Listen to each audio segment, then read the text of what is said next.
Hey you guys, it's me, Kira T. I just stepped away from work really fast so that I can record a short little video. So I just put on my Instagram story, I said, I don't mind fixing it after the fact, but it has to break first. And what I mean by that is, or what I meant by that when I wrote it is the relationships in my life.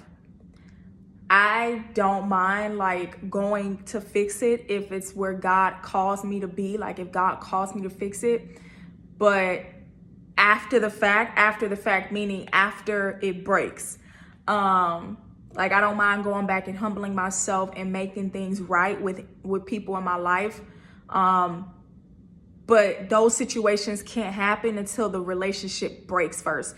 Because the breaking, even just think about something breaking, thinking about the sound of it shattering. It's like in my life, because of the way my life has been and because of the strongholds and the principalities that the enemy has set up all around me, I had to die to so many relationships. I could not continue to show up the same way. So in order for me to not show up the same way, whatever I've been involved in had to first die. And then if I get the opportunity to rebuild, I will absolutely do that if that's where God has led me.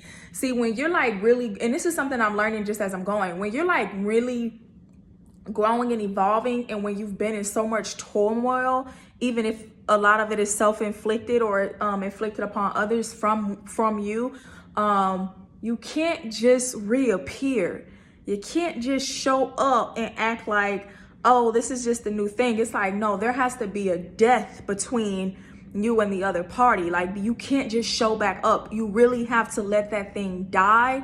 And so even if that means that feelings may be hurt or communication may be lost or people may feel like they may not want to be bothered with you, that has to be able to happen in order to show back up and to fix it. So that's why I said, I don't mind fixing it after the fact, but it has to break first. It's like so many things around me are breaking, are currently in the process of breaking, are on the verge of breaking. Like things between like me and a few people in my life had already broken. And so now me and those people are on the cusp of like rebuilding and establishing like new relationships and stuff like that. And it might seem so drastic, but I just don't foresee, like if you have or had an unhealthy relationship with someone and then you go through such a drastic transformation where everything in your life shifts, your perspective shifts, your circle of friends shift, everything is like flipped right side up. A process like that is going to determine who was really down with you and who was really there for you to begin with. And two, people like that will absolutely, if they really loved you genuinely and it was not contingent upon anything specific, which most relationships are contingent on something specific, because we as humans, we are all fickle beings.